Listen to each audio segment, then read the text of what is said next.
দ্রুত সন্তান নিতে চাইলে আজকের এই ভিডিওটি তাদের জন্য সহবাসের পর কিছু নিয়মকানুন মানলে যেটি আপনার দ্রুত গর্ভধারণে সহায়তা করবে। তাছাড়াও এই ভুলগুলো যদি আপনি করে থাকেন আজ থেকে সংশোধন করে নিন, যেটি আপনার দ্রুত গর্ভধারণের প্রথম পদক্ষেপ হবে।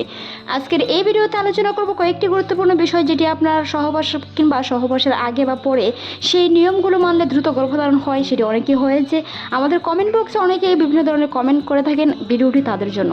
অনেকে বলে থাকেন সহবাসের পর ফ্রেশ হতে চলে গেলে বিভিন্ন ধরনের সমস্যা হয়। অনেকেই বলেন সহবাসের আগে কী কী নিয়মকানুন মানলে দ্রুত গর্ভধারণ হবে। ওভুলেশন টাইমটা খুবই গুরুত্বপূর্ণ। অনেকে ওভুলেশন টাইমটি বুঝেন না বোঝার কারণে সহবাস করেন, যার কারণে দ্রুত গর্ভধারণ হয় না। ওভুলেশন টাইমটা অনেকে কিট পরীক্ষা করে ওভুলেশনের টাইমের দিন সহবাস করেন, তাছাড়াও ওভুলেশনের দিন দেখেই মেলামেশা করেন, তারপরেও গর্ভধারণ হচ্ছে না। এর কারণ একটি, সহবাসের পরপরই অনেকেই ফ্রেশ হতে চলে যান, আর ফ্রেশ হতে চলে যাওয়ার কারণে বীর্যটি বেরিয়ে গিয়ে আপনার গর্ভধারণ হচ্ছে না।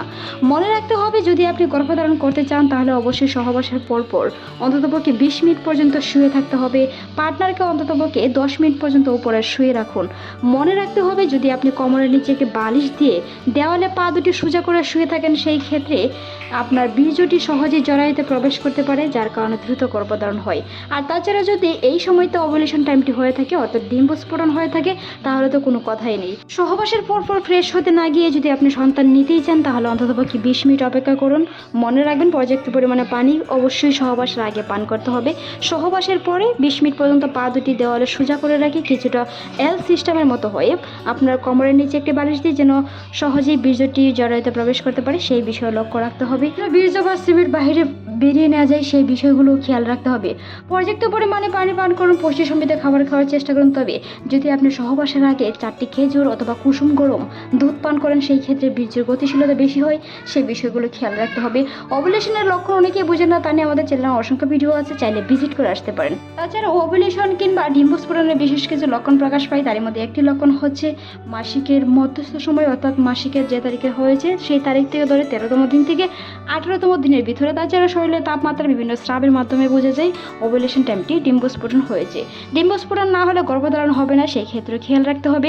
যদি দ্রুত গর্ভধারণ করতে চান অবশ্যই কোনো ধরনের অ্যান্টিবায়োটিক ওষুধ বা যে কোনো ধরনের গর্ভনিরোধ ফিল থেকেও কিন্তু বিরত থাকতে হবে। গর্ভনিরোধ ফিল, বিভিন্ন ধরনের গর্ভনিরোধ পদ্ধতি থেকে বিরত থাকতে হবে। যদি আপনি সন্তান নিতে চান সেই ক্ষেত্রে অন্ততপক্ষে 1 সপ্তাহ আগে যে কোনো ধরনের ফিল বন্ধ করে দিতে হবে, যেন আপনার ডিম্বস্ফোরণ তাড়াতাড়ি হয়, সেই ক্ষেত্রে আপনার গর্ভধারণটি দ্রুত হতে পারে।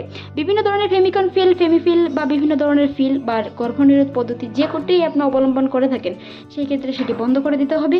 যদি আপনার গর্ভধারণ হয় তারও কিছু লক্ষণ আছে, সেই বিষয়গুলো খেয়াল রাখতে হবে। যে কোনো ধরনের গর্ভনিরোধ ফিল বা বড়ি আপনি যদি খেয়ে থাকেন সেই ক্ষেত্রে যদি সন্তান নিতে চান তাহলে অন্ততপক্ষে 15 থেকে 1 সপ্তাহ আগে বন্ধ করে দিতে হবে ফিলটি। এর আগে বিভিন্ন ধরনের সমস্যার সম্মুখীন হতে হয় অনেকে, তাই আগামী মাসিকের ডেটটি আওয়ার আগ পর্যন্ত আপনি একটু সাবধানে চলাফেরা করবেন। সিঁড়ি দিয়ে ওঠানামা থেকে শুরু করে বাড়ি কোনো কিছু বহন করা থেকে বিরত থাকুন। পর্যাপ্ত পরিমাণে পানি, শাকসবজি, মৌসুমি ফল সবজি খাওয়ার চেষ্টা করুন। তবে যেটি আপনার বাচ্চা মিসক্যারেজ হতে পারে অবশ্যই সেই বিষয়গুলো এড়িয়ে চলুন। ভিডিওটি এই পর্যন্ত ভালো লাগলে সাবস্ক্রাইব করবেন, সেই সাথে আপনার মতামত অবশ্যই জানান। এতক্ষণ দেখার জন্য অসংখ্য ধন্যবাদ।